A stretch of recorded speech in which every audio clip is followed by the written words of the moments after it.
მრისხანება გაიზარდა ახლო აღმოსავლეთში მას შემდეგ, რაც დონალდ ტრამპმა უბრძანა შეერთებულ შტატებს დაერტყათ თითქმის 20 ირანულ ობიექტზე სამხედრო პასუხის ფარგლებში, რამაც მთელი სპარსეთის ყურე შეძრა ამ 4 შაბათს 2026 წლის 10 ივნისს. მაშინ როცა ტრამპი ამკაცრებს ზეწოლას ირანზე, ამერიკის კონგრესი იყოფა სამხედრო ძალაუფლების შეზღუდვებთან დაკავშირებით. ისრაელი კვლავ უტევს ჰეზბოლას ლიბანში, ჰუსიტები აგრძელებენ ზეწოლას ისრაელზე, ჩინეთი ზღვაზე ტაივანს ცდის, ტაივანი პასუხობს რეალური ცეცხლის წვრთნით და უკრაინა რუსეთს ლოგისტიკურ კრიზისში აგდებს ყირიმში. რას მიაღწია ტრამპმა და როგორ უკავშირდება ეს საკითხები ერთმანეთს გასაოცრად? რატო უპასუხა ირანმა და ამოქმედა თავისი ტერორისტები რეგიონში? როგორ ცulis ეს ზეწოლა სიტუაცია სხვადასხვა მიმართულებით? ახლავე ყველაფერს გეტყვი. თუ მოგწონს ასეთი პირდაპირი და კონკრეტული კონტენტი, გამოიწერე არხი, რადგან აქ ყოველდღე ასეთ ვიდეოებს ნახავ. შეერთებულმა შტატებმა ირანის თავდაცვასთან დაკავშირებულ ობიექტებზე მიიტანა იერიში, მას შემდეგ რაც აპაჩი ჰორმუზის სრუტესთან ჩამოვარდა. ვაშინგტონის მიერ გავრცელებული ვერსიის მიხედვით, თვითმფრინავი რეგიონულ პატრულირებაში იყო, როდესაც ის ირანის მოქმედებების შედეგად ჩამოაგდეს ან დაიკარგა. ორი სამხედრო უპილოტო ხომალდის დახმარებით გადაარჩინეს. ეს მნიშვნელოვანი დეტალია, რადგან აჩვენებს, რომ ამერიკული ოპერაცია რეგიონში უკვე მზად იყო ზღვის კრიზისისთვის და არა მხოლოდ ჩვეულებრივი პატრულირებისთვის. დონალდ ტრამპის პასუხი სწრაფი იყო. ამერიკის შეერთებული შტატების ცენტრალურმა სარდლობამ განაცხადა, რომ ოპერაცია თავდაცვის მიზნით ჩატარდა და რამდენიმე საათის შემდეგ შეწყდა. მიუხედავად ამისა, თავდასხმების მასშტაბმა ყურადღება მიიპყრო. საერთაშორისო მედიაში მოყვანილი ამერიკელი ოფიციალური პირების თქმით, თითქმის 20 ირანული ობიექტი დაიბომბა. სიის მიხედვით დაიბომბა საჰაერო თავდაცვის სისტემები, საკონტროლო სადგურები, სადარაჯო რადარები. ირანმა სცადა ეს დარტყმა ძალის დემონსტრაციად წარმოეჩინა.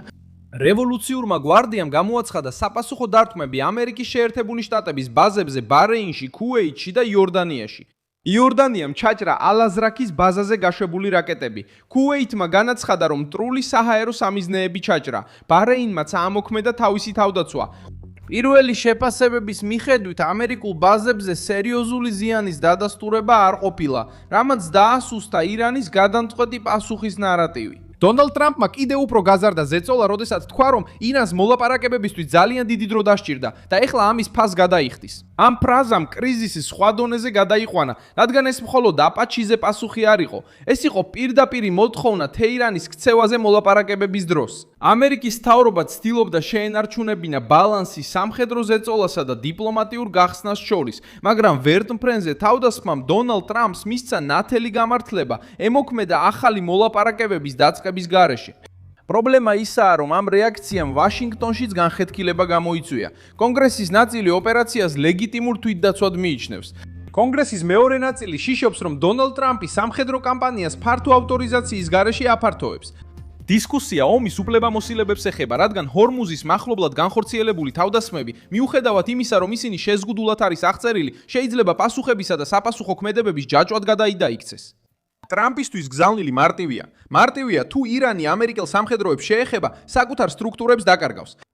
კრიტიკოსებისთვის მთავარი შეშფოთებაა, სადამდე მივა ეს ლოგიკა, სანამ შეერთებულ შტატებს უფრო დიდ ომში ჩააბრუნებს. ისრაელიც იგივე განგაშის რეჟიმში გადავიდა.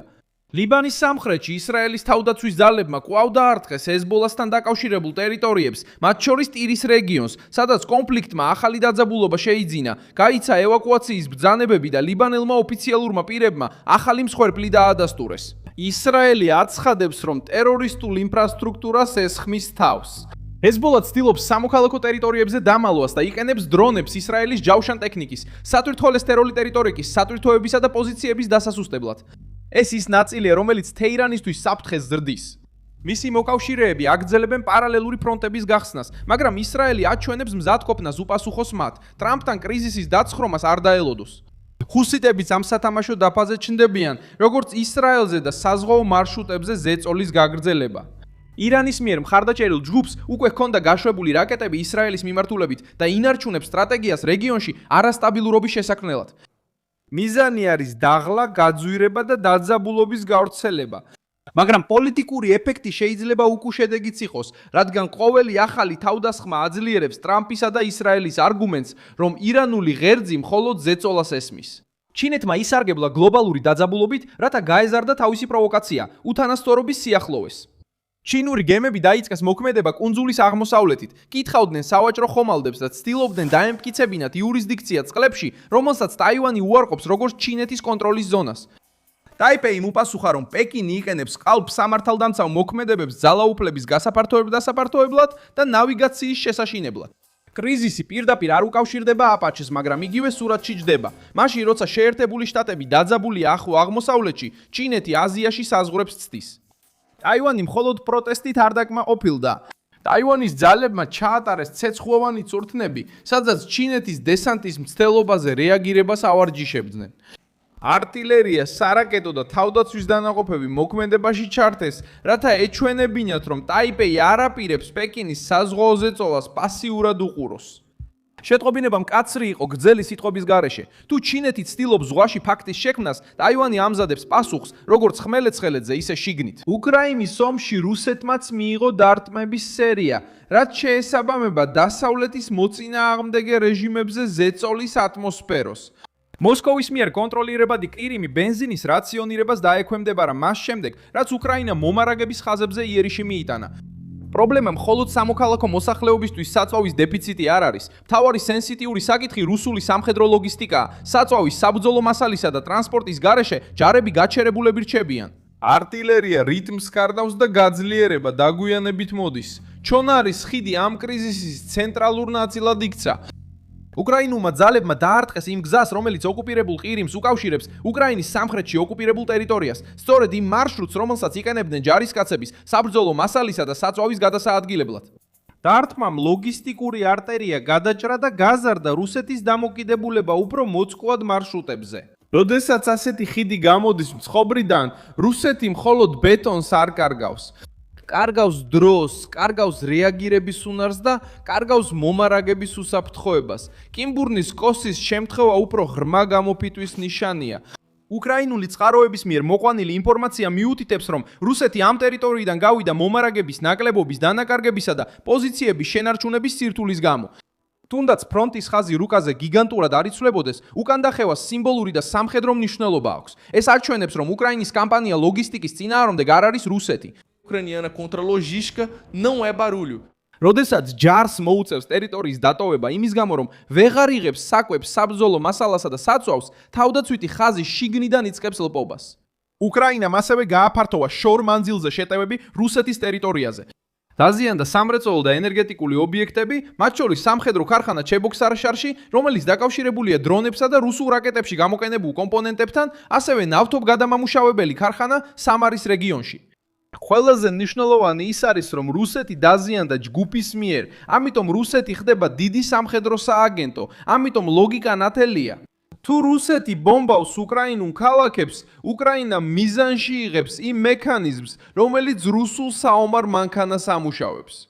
ასევე განხორციელდა თავდასხმები ნავთობის ინფრასტრუქტურაზე, სატუმ სადგურებსა და გემებზე, რომლებიც დაკავშირებულია ეგრეთ წოდებული რუსულ ჩრდილოვან ფლოტთან. ეს ფლოტი გამოიყენება სანქციების თავიდან ასაცილებლად და ომის ძალისხმევისთვის ფულის შემოსვლის უზრუნველსაყოფად. ამ ტიპის ინფრასტრუქტურაზე თავდასხმით კიევი ცდილობს ერთდროულად შეამციროს შემოსავალი, საწვავი და ლოგისტიკური შესაძლებლობები. ეს ნაკლებად არის შოუ და უფრო მეტად გათვლილია. ყოველი განადგურებული ტანკი, ყოველი გაჩერებული ნავთობგადამამუშავებელი და ყოველი შოველი შეწყვეტილი მარშრუტი რამდენიმე დღის შემდეგ ბრძოლის ველზე იგრძნობა. მოწინააღმდეგის ღერძი ცდილობს რამდენიმე ფრონტზე იმოქმედოს, მაგრამ ისიც იწყებს პასუხების სიმძიმის შეგრძნებას. თეირანმა ნახა, როგორ იქცა მისი რადარები და თავდაცვა მტრად. პეკინმა მიიღო შეტყობინება ტაივანისგან. მოსკოვის საწვავის დეფიციტს დაზიანებულ ხიდს და სამიზნეში მოქცეულ სამხედრო ქარხნებს ებრძვის. ზეწოლა იზრდება, რადგან სისუსტე როცა გამოჩნდება, თავდასხმას იწვევს. და დონალდ ტრამპმა გადაწყვიტა ეჩვენებინა, რომ ირანი ვერ ჩამოაგდებს ამერიკულ თვითმფრინავს და ისე არ გამოვა. თითქოს არაფერი მომხდარა. მე ვარ მილსონ ალვესი, საერთაშორისო ურთიერთობების სპეციალისტი და ჩემი მიზანია ყოველდღე სიმართლით კარგად ინფორმირებული დაგტოვო. ახალი ამბების ბულები ვიდეოს აღწერაშია. დალაიქე ეს ვიდეო, გამოიწერე არხი და ბოლოს გადახედე კომენტარებს, რომ კიდევ უფრო ჩაერთო მილსონ ალვესის საზოგადოებაში.